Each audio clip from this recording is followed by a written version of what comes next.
নমস্কার বন্ধুরা, মীরার রান্নাঘরে আপনাদের সবাইকে স্বাগত। আজ কোনো রেসিপি বানাবো না, আজ বানাবো বিউলির ডালের 2 রকম বড়ি, যেটা আপনারা সারা বছর স্টোর করে রাখতে পারবেন। এখানে বিউলির ডাল আমি 400 গ্রাম নিয়েছি আর সারা রাত এটা ভিজিয়ে নিয়েছি। ভিজে যাওয়ার পর 10-12 বার জল পাল্টে ধুয়ে নিয়েছি। যত ভালো করে ধোয়া হবে বড়িটাও কিন্তু ভালো হবে। এখানে হাফ আমি ডাল এটা আমি গ্রাইন্ড করে নিয়েছি, আপনারা শিলনোড়াতে বেটেও নিতে পারেন, তবে এইরকম শক্ত করে বেটে নিতে হবে। স্বাদ মতো লবণ দিয়ে ভালো করে এটা ফেটিয়ে নেব। এদিকে যেটার মধ্যে দিয়ে আমি বড়িটা দেবো, এখানে একটা তেলের প্যাকেট নিয়েছি, আপনারা দুধের প্যাকেট বা কোনো চানাচুরের প্যাকেটও নিতে পারেন। আর একটা মাজনের মুখকে কেটে পরিষ্কার করে ওই 1 কোণ কেটে এর মধ্যে আমি ওই মাজনের মুখটা ঢুকিয়ে নিয়েছি। এবার এদিকে দেখুন ব্যাটারটা কিন্তু ভালো করে ফেটিয়ে নিয়েছি।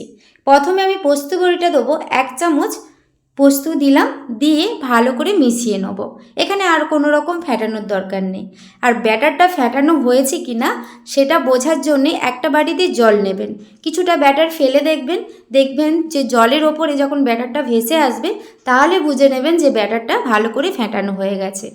এদিকে একটা পাটাতন নিয়েছি, মানে এটাকে আমরা পাটা বলে থাকি, আপনারা যে যা বলেন না কেন। এর মধ্যে একটু তেল ব্রাশ করে নিয়েছি আর প্লাস্টিকের মধ্যে ব্যাটারটা আমি ভরে নিয়েছি।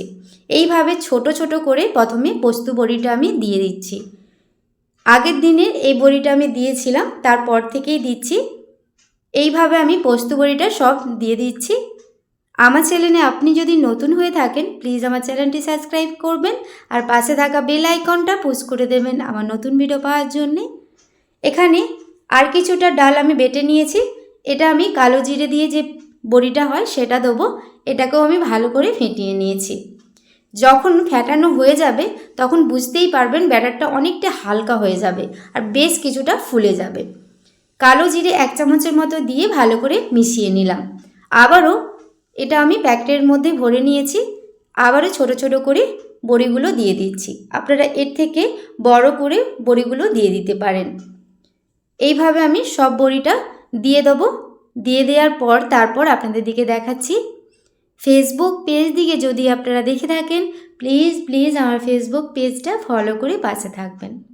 এখানে সব বড়িগুলো আমার দেয়া হয়ে গেছে, দেখুন কতগুলো বড়ি হয়েছে। আমি এখানে 400 ডাল নিয়েছি।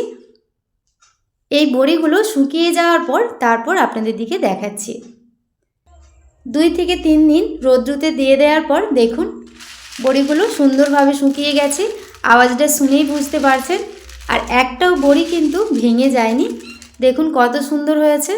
সামনে থেকে নিয়ে দেখাচ্ছি, দেখুন। আর এই রকম বড়ি কিন্তু বেশি করে বানিয়ে আপনারা 1 থেকে 2 বছর স্টোর করে রাখতে পারবেন আর যে কোনো রেসিপিতে আপনারা দিয়ে খেতে পারবেন, বা ডাল ভাতের সাথে বড়ি ভাজা বা আলু ভর্তার সাথে বড়ি ভাজা খেতে দারুণ লাগে। আজকের এই ভিডিওটি আপনাদের কেমন লাগলো অবশ্যই কমেন্ট করে জানাবেন। ভিডিওটা যদি ভালো লেগে থাকে প্লিজ একটি লাইক কমেন্ট শেয়ার করবেন। আজকের মতো এই পর্যন্তই। সবাই খুব ভালো থাকবেন, সুস্থ থাকবেন, সাবধানে থাকবেন। ধন্যবাদ।